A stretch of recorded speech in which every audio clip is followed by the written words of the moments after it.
Auzu billahi minash shaitanir rajim. Bismillahir Rahmanir Rahim. This is Ghazala Amin with your lecture number 7. And in project management, some of the fundamental concepts that are still going on and moving on to the project organization and integration. A little brief summary of what we talked about in the last lecture. We talked about the non-project based organizations and the project-based organizations. We talked about what are projects and what are not projects.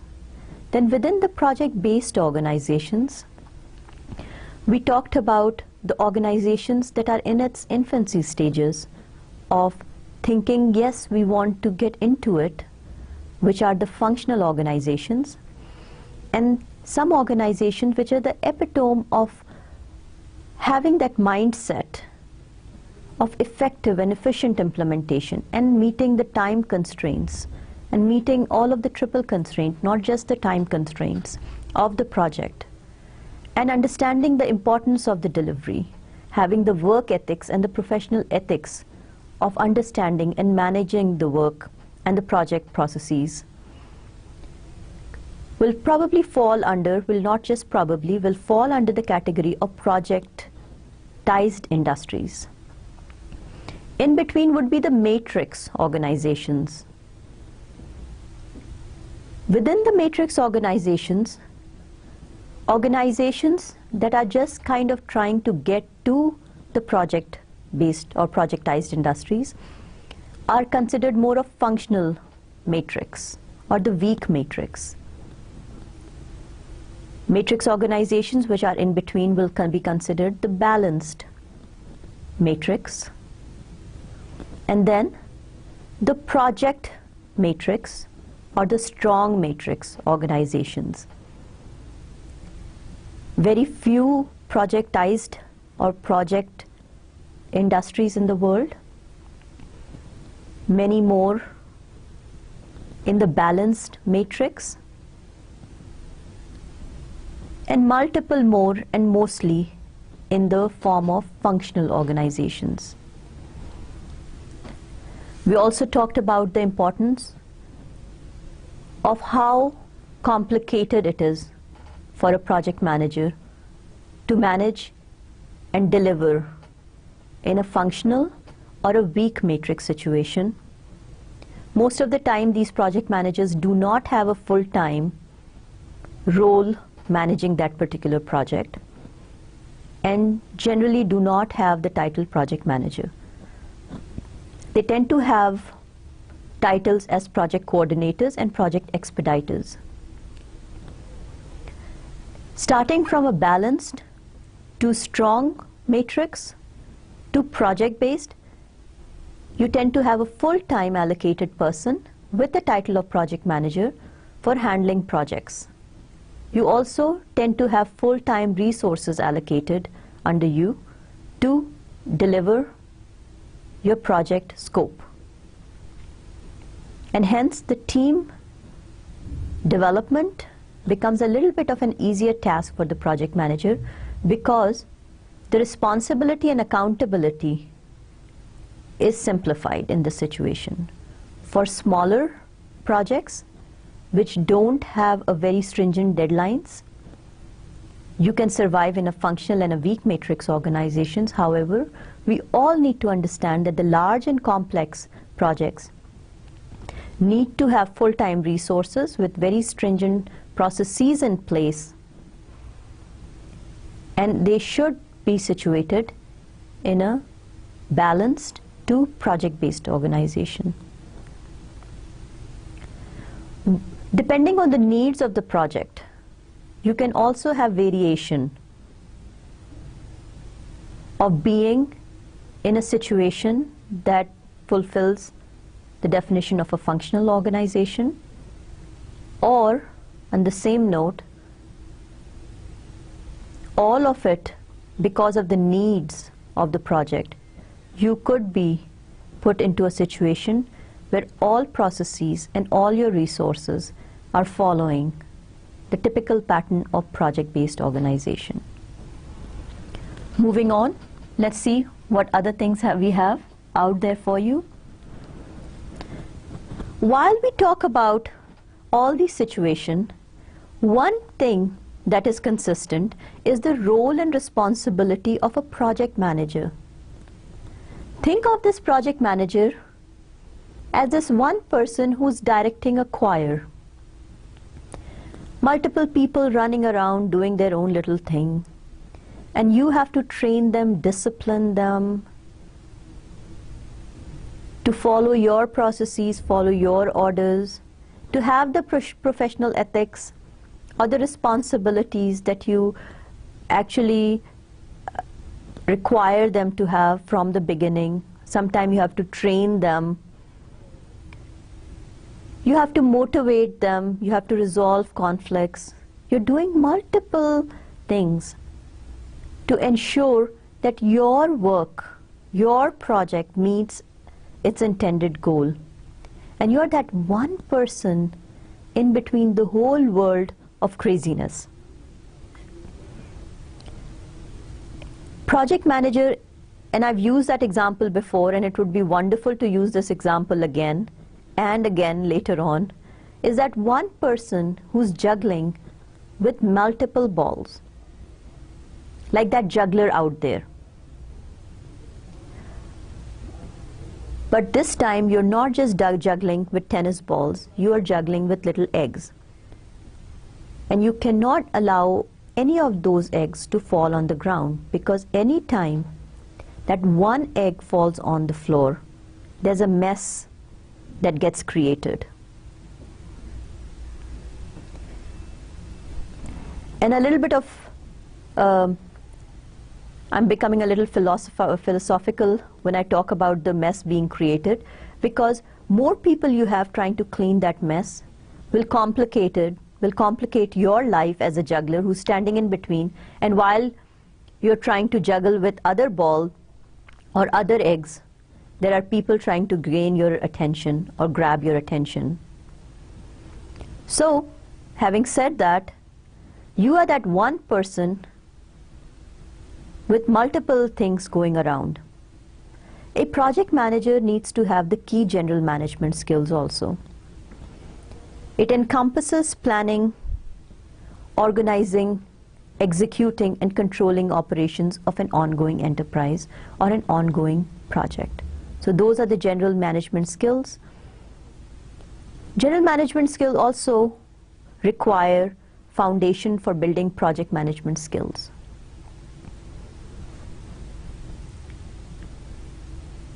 So anyone who is accustomed to the general management skills should have the groundwork already done for himself or herself into becoming a successful project manager. So what would be those required general management skills for a project manager? Some on top of our head or some top of our mind would be leading, communicating, negotiating, problem solving, influencing the organization. And there are several more. What about motivation? What about networking? What about getting the right resources? Make sure that your priorities are understood by the organization, and that probably comes under influencing the organization, understanding the importance of it, and also at the end of it, when you have met the goals, getting the light laurels, not just for yourself, but for your team who contributed in its success. When you needed help, you had the right help provided at the right time. Communication, communication, and communication. You should have wonderful written communication skills. You should have wonderful verbal communication skills. You should have that tact of saying the right things at the right time, getting the right work done at the right time, doing the right things. So let's look at that little picture. And says the basic functions of general management equally apply to project management. And now in the middle of the bubble, You just not have a project manager, but you have all of the project resources. You have the planning, the organization, the motivation, and the directing, the control. So let's start off with planning. What are we aiming for and why? Organizing. What's involved and why? Motivation. What brings out the best in people? And directing. Who decides what and when? All of these are functions of project management. At the bottom of the slide, you will see the reference from it. Again, it would be great if you can go out and read the reference material which made the basis of this particular slide. If I look at this particular slide, we've talked enough about it and kind of grasping the main idea and bringing it all back. The first process was the initiating process. We will focus our attention on the basic, the basis, and the needs of this particular phase.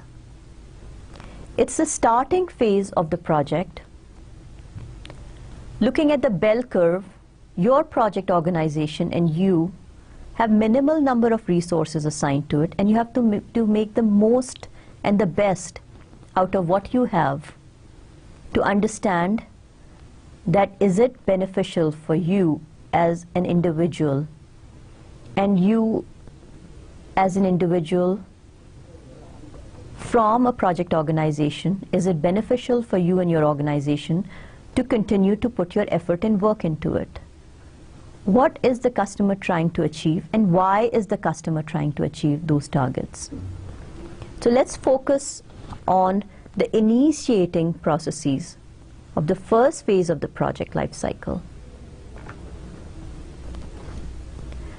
The definition of the initiation phase is the process of formally authorizing and recognizing that a new project exists, or that an existing project should continue on to its next phase. When we talk about the project initiation phase, a couple of things come to our head.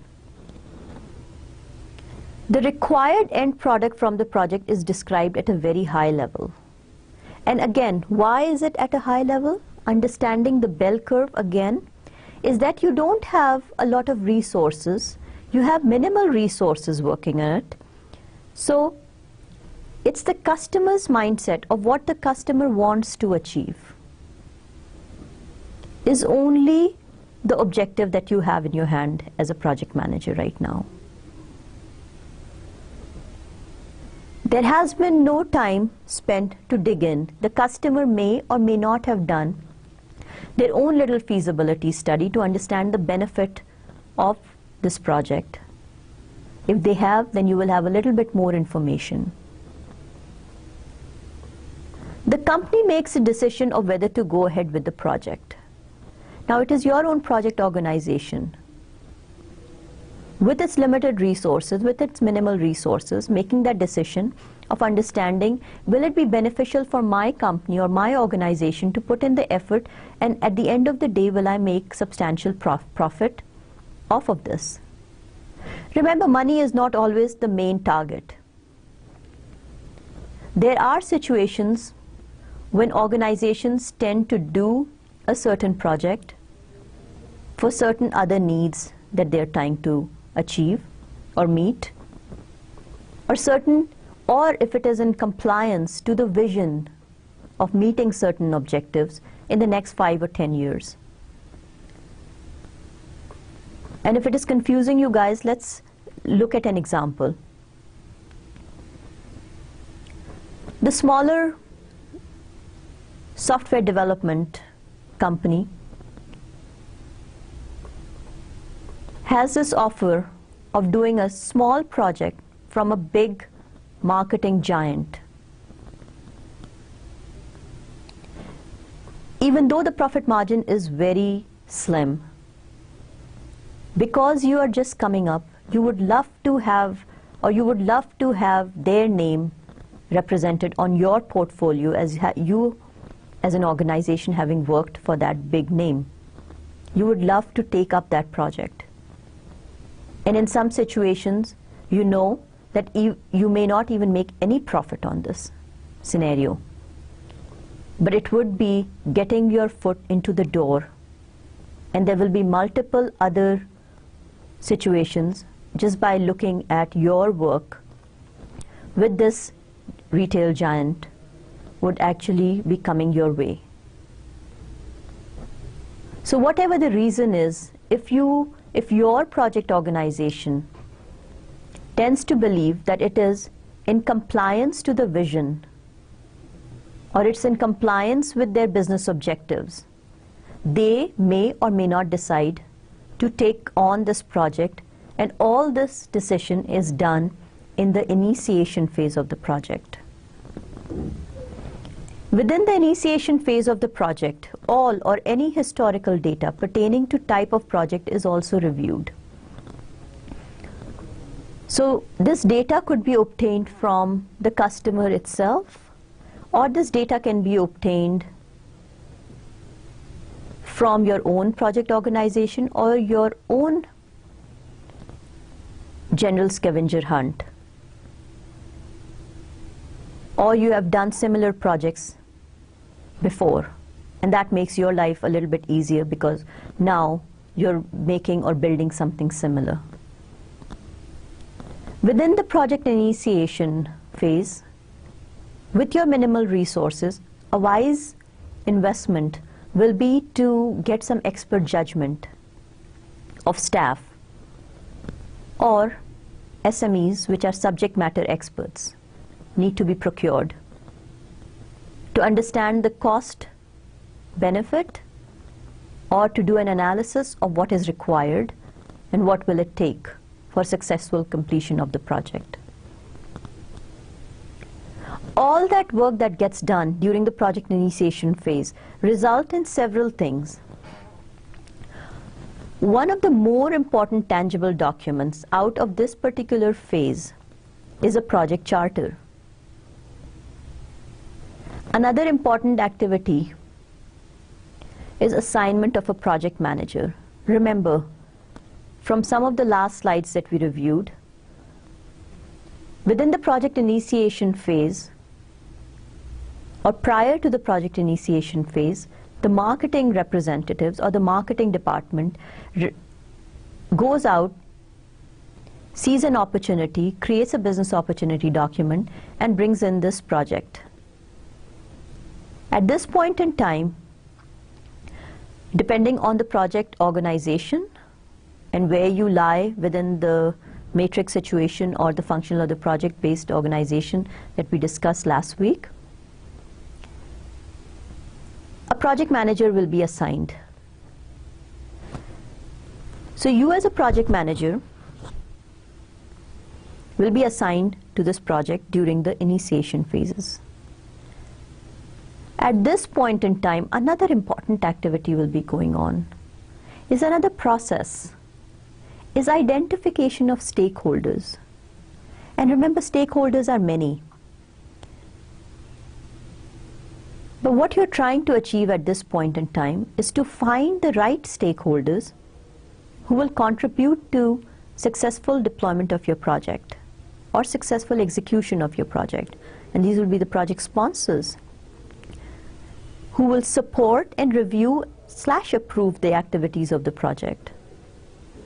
So it's not just identification of all stakeholders, but more importantly so, identification of sponsors who will give you the nudge in the right direction whenever it's needed.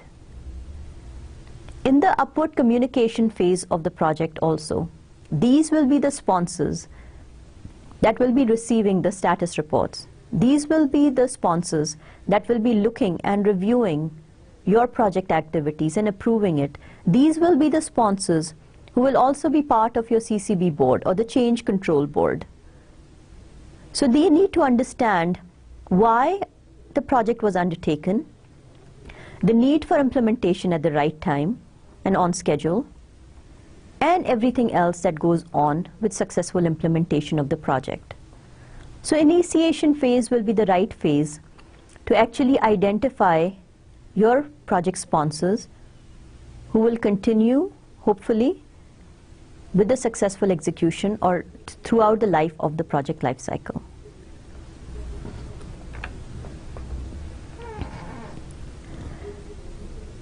If you look at the slide, within the initiation phase, you're looking at only 2 processes according to PMBOK, and that's the 4th edition. Development of a project charter and identification of stakeholders. Development of a project charter, that document that will have all on everything that you can grab hold of with minimal number of resources. And the more important aspect of identification of stakeholder activity or process is identification of your project sponsors. The project sponsors not just from the customer organization, but also from your own project organization who will support you when you have issues with resources, depending on if you fall, whatever category of organization you fall into.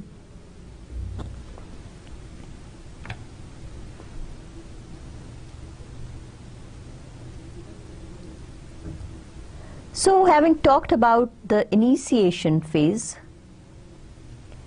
I'm going to take up a knowledge area, which is the project integration management.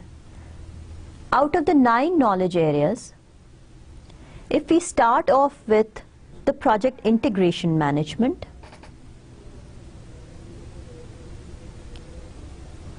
project integration management is probably the most important aspect or most important skill for a project manager. When I talked about the balls and I talked about the eggs, another example would be, these would be little pearls. And these pearls are all over the place, and these are the processes scattered and strewn across the project. You take the right pearls and you knit them together, and all of a sudden it becomes a pearl string. Or if these are the chains, these are all linked together. Or if these are the keys, these are all chained together or linked together to make a beautiful chain. The first knowledge area that we will be talking about in today's lecture will be the integration management, and one of the more important ones. Project integration management includes the processes which are needed to identify, define, combine, unify, and coordinate the various project management processes in the project process groups. For example, development of the charter, preliminary scope statement, and project plan. Directing and managing project execution, monitoring and controlling work, especially the project work, integrated change control, and project closure. So it's really the start and the end of it all. Integration is crucial for project completion, meeting stakeholders' expectations and need, making choices where to concentrate resources over time, dealing with issues, and coordinating project activities. Let's go back a little bit. If you look at integration management, and this will be the gray box. Development of a project charter is in the initiation phase. So any knowledge areas will be across different phases of the project. So the first process of project integration management starts off in the initiation phase, the top left corner of the box. Coming down in no particular order will be development of project management plan. From that point onwards, you move to the execution phase of the project, which is directing and managing project execution. Then under the monitoring and control, you will monitor and control project work and performing integrated change control. And then moving on, or last but not the least, will be your closure project or closing out of the project or the project phase. Again, from start to end, pulling it all together will be your knowledge area, which is project integration management, strewn across all the 5 phases of the project. So project management and the word project integration management.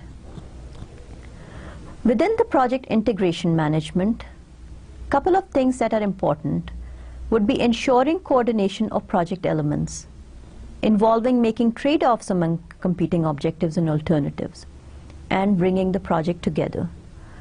So that pearl string that I talked about is bringing everything from the initiation phase to the closure phase and putting it all together so that for the customer it seems like a seamless piece of art from one phase to the last, from the first phase to the last phase. Project integration management. There are several processes according to PMBOK. We talked about the color-coded slides. So where are they? They're all over the place. In the initiation phase, you have the developing of the project charter. In the planning phase, you have the project plan development.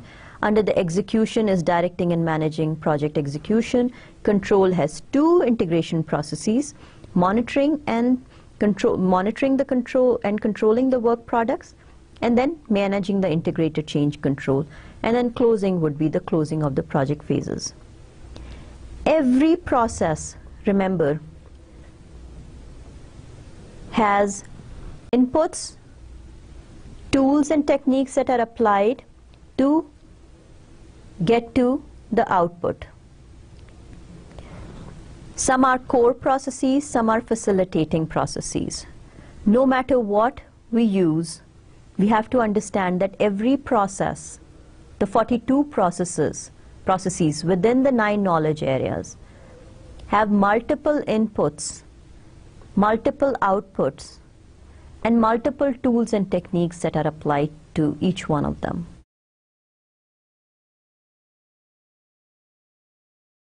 The first tangible piece of document, and you can come across different words that are being used for the project charter document, but in project management world we tend to use the word project charter document. This is the initial contract between the customer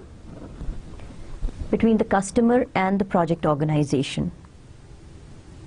A document that formally authorizes the existence of a project. The initial most important document that legally and formally authorizes the existence of the project. And this is the PMI definition. This is the single most important document that authorizes the project manager now to start applying more resources to your project activities. Remember, this is the beginning of that bell curve moving on to its maximum capacity, or the peak of the bell curve. It is issued by the project sponsor or a senior official outside the level of project organization. Obviously, who will authorize or legally give the project manager that capability of applying project resources? It has to be the senior management or the senior sponsors that we talked about, not just from your own project organization, but also from the customer organization that is actually providing the funding to proceed on with the project. Your project charter should include, besides other things, the more important things, reasons for undertaking the project, project objectives and constraints, and identification of main stakeholders. Now, charter and identification of main stakeholders are also 2 separate processes. Again, which phase is it developed in? Obviously the initiation phase of the integration management. When we are looking at developing a project charter, there are certain mandatory sets of information that has to be provided. In every charter, these headings should be part of the document. Information contained in or referred to in other project documents. The project charter may span the following. It may have multiple more. If you do not have information for any of these particular headings, it is suggested that you use not applicable for this particular project, but do not delete it, because if you create a template that can be used on multiple projects, you need to have an area or you need to have a heading where that particular information will go on in future projects.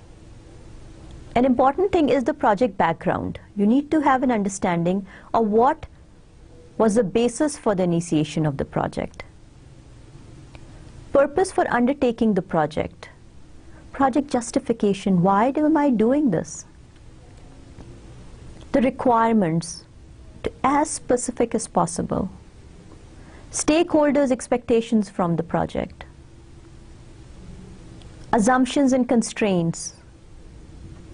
The assumptions up front and the constraints. And these assumptions and constraints will become feeding material for identifying risks in the next phase of the project, which would be the planning phase of the project. The project organization as it stands right now, and not just the project organization for you, but also a copy of the project organization structure of the customer will come in handy, because you will need to know who to contact for a certain activity and some kind of a contact list. Stakeholders' roles and responsibilities. Who will be helping me with this project, and does that person or does that organization have an understanding that I may be contacting them for further refinement, and they should make themselves available to ensure that I do not lose time in this project because of their constraints. Schedule and milestones. This is the initial expectation of the customer. Remember, you do not have the resources as a project manager to invest in the further planning and further refinement. So this is based on the customer's understanding and a general understanding of what those milestones are all about. How frequently, or what would be the time frame. Just a generic or a generalized time frame. And then some indication of a budget. It should be clearly indicated that the project charter is just an initial document. At this point in time, major investment in resources has not been made, and we are making basis, or we are making the most out of the information that has been provided to us as project organization or as the project manager.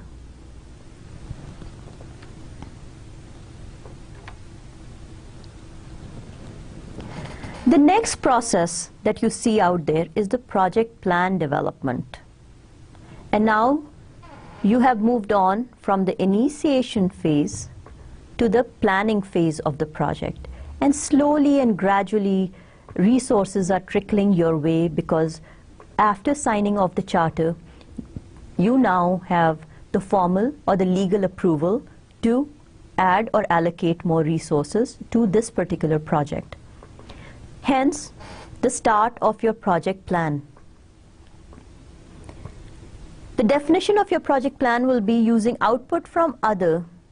The project plan uses outputs from other planning processes to create a consistent and coherent document that can be used to guide both project execution and project control.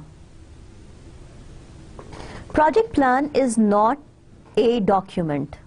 It is a combination of several documents that are out there.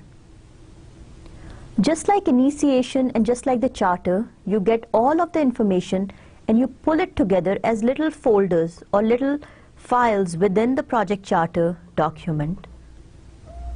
Project plan is also combination of multiple documentations or multiple planning documents that exist or have been created to help with your project execution. And it will also help in not just the execution, but monitoring and control phase of the project also. Things that are in the bottom of the slides are sometimes put out there, so it's also summarization of what we've talked about or important ideas that are reiterated for your common understanding. So what would be a process? A process is a series of actions bringing about a result. And project plan development is a process within the 42 processes according to PMBOK, feeding into the 9 knowledge areas. Individual processes within a process group are linked by their inputs and outputs, and tools and techniques are applied to the input to create an output. So I said project plan is multiple documents. And within the planning phase, your day in, day out is thinking of how to plan everything right. So there is minimal work towards the end or during the execution process. 65% approximately, 65% of approximate time for a project manager is spent during the planning phase. If that is a true reflection of the work that goes in, then if a project manager invests that much time during the planning phase accurately, documenting, describing, monitoring, getting the input from others, putting it all together, then during the execution phase, he or she minimizes the probability of anything going wrong. So what is a project plan? Formal approved document or documents used to manage and control project execution.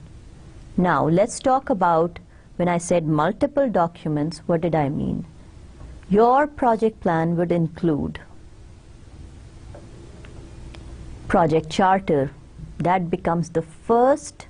So think of this big folder with multiple leaflets in it, or think of a folder on your desktop with multiple folders underneath it.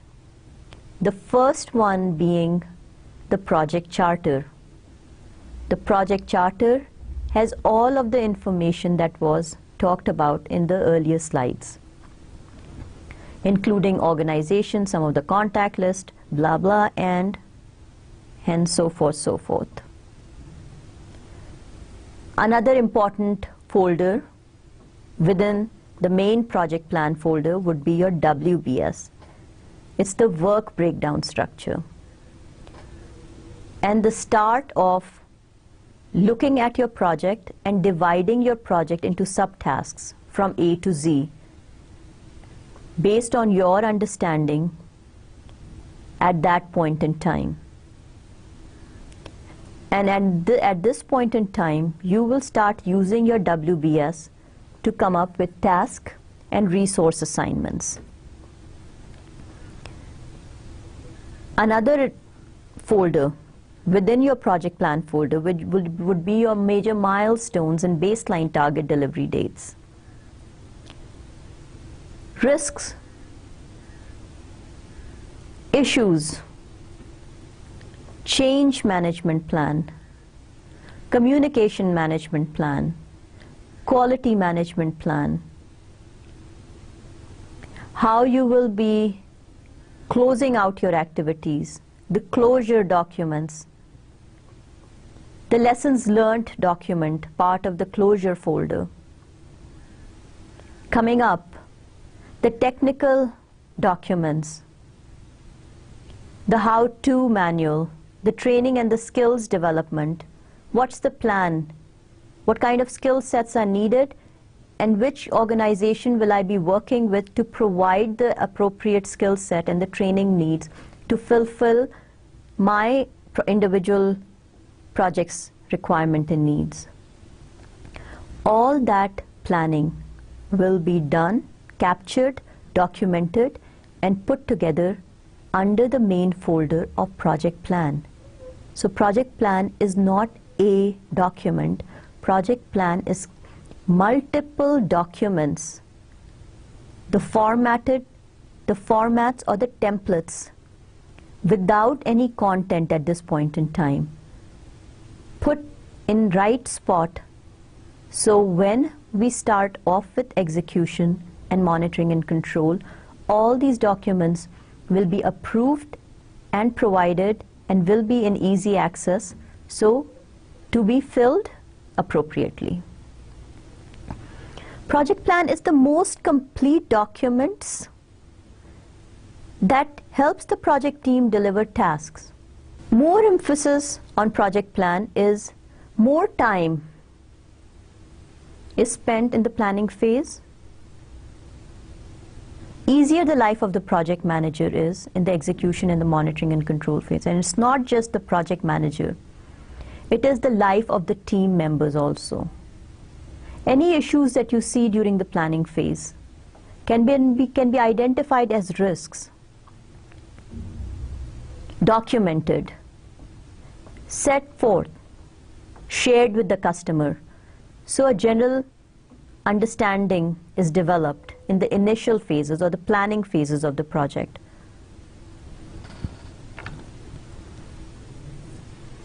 The next process, if you move on from the project planning phase, is under the execution, and which is the project plan, execution, and control. It's the primary process for carrying out the project plan. So now we have created templates and empty documents in the planning phase. We kind of created a roadmap for ourselves that this is how we will follow. Under the communication management plan, you have a template and you have a roadmap that every Monday I will have a status report submitted to the project sponsors.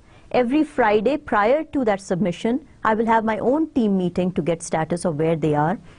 At 3 o'clock in the afternoon, I'm going to capture all that information, put that in the status report, so all information is accurate and up to date for the Monday submission.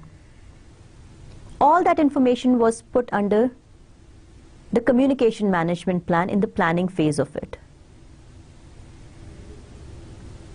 And now when we start execution, we follow the communication plan, and we start following that roadmap to the successful delivery of our project. The process under the project integration management knowledge area, the project plan, execution, and control, is a primary process for carrying out the project plan. So what was planned is now being executed. And these are the processes and actions to monitor execution of the project plan. Again, think of that project manager. The project manager must integrate and manage multiple processes at any time during the project life cycle. So there's not some chronological order or sequential following of processes and tasks. Hence, the same concept of a project manager juggling with multiple balls at the same time, but making sure the priorities of the project are very clearly identified. Under the integrated change control process, these are the influencing factors which create changes to ensure that changes are beneficial. So, we talked a little bit about the changes, and I'm going to talk maybe a bit more now. Is determining that a change has occurred, managing the actual change when and as they occur. In one of the earlier slides, we talked about change management and how it occurs throughout the project life cycle, from the initiation to the closure phase, the project manager continues to monitor changes to their project. There is no project, whether simple or complex, that does not come across changes. Things to remember and digest at this point in time: that changes are not always negative. Changes are beneficial. Oversight by the customer and your own team during the initial phases are now very apparent and can be made. Remember, the execution team can come up with the most beneficial changes to the project. And they have to be given space and a communication medium to share those changes that can positively impact your project. All those changes are documented. Some changes are quick changes. Anytime the changes affect your triple constraints are considered major changes. Those changes need to be documented in detail, and they need to be reviewed with the CCV board. All changes should be documented in a change log. Changes that are going to affect your triple constraints need to be taken in front of the CCV board, reviewed and approved. No unapproved changes should be made part of your project. That is your responsibility as a project manager, to ensure that no spur-of-the-moment changes, no last-minute details should be added to your original or intended scope of the project without notifying the appropriate beneficiaries or the change control members. Having said that, within your communication management plan, you also need to identify an opportunity for the CCB members to review and approve those changes as seemed or as appropriate. Usually, at the end of the sponsors meeting, there should be a 10 to 15 minute slot for review of all these changes, and it should be on a regular meeting notice. So again, for the integrated change control, these are influencing factors which create changes and ensure that changes are beneficial, determining that a change has occurred, and managing the actual changes when and as they occur.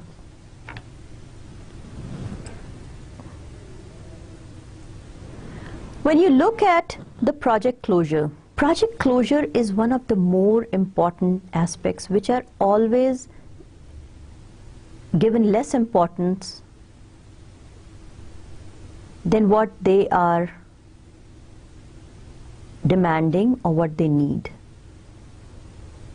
Project closure consists of documenting project results to formalize acceptance of the product of the project by the project sponsor or the customer. Your project closure would include several things: lessons learned, historical archives, customer or end user sign-off, team appraisals, etc., etc. The last process of the whole group of processes making the project integration management knowledge area has been given its own important role in the closure phase of it. And why is the reason why we usually as project managers tend to ignore some of these processes? And the main reason is that by the end of the project, not only your team members are ready to fly off or move out of your project, yourself as a project manager, you are also looking at other project opportunities or may already be assigned to take up another project. So your attention to detail has also been diluted at this point in time. It is extremely important to list these tasks in the initial phases of the project as part of your WBS, and resources are assigned to it with right estimated time effort, so to ensure that the project work does get done and the project does get closed at the end of the project. Let's look at some of these tasks that has been identified for you. Lessons learned. These are the sads and the glads of the project. Things that went right or things that did not go as well as you thought should have gone. The easiest way is not to do this by your own self as a project manager. It's better to actually get a facilitator, get your project team in the room, and they should ideally come in prepared with at least 5 things that went right and 5 things that did not go right, so to use that as an icebreaker.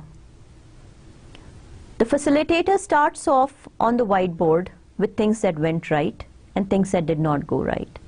And now you will have multiple opportunities to look at things either way. And what's the importance of doing it at the end of the project? To ensure that those issues, or to ensure that those things are either done again if they were the brighter side of the project, or not to repeat the same mistakes.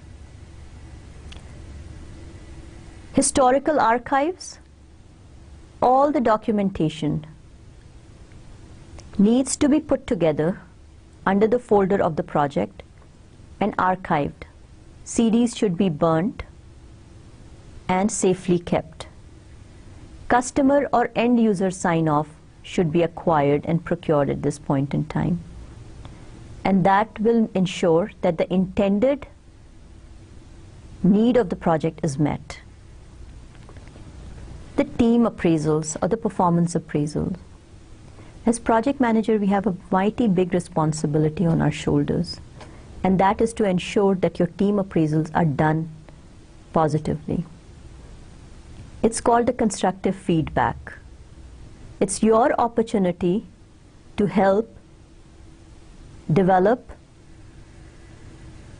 somebody's skill set, to pinpoint positive aspects of it. And if there were some less than positive aspects in any personality, then it's your opportunity to provide situations which can improve upon that person's setback or skill sets that are not really up to the mark. Use this opportunity wisely. Always appreciate in public, but criticize in person. Avoid using team meetings, avoid using people's presence to criticize any aspect of any person. So one thing that we always need to remember as project managers, that it's our responsibility to improve upon somebody's skill set, and we should always use that wisely.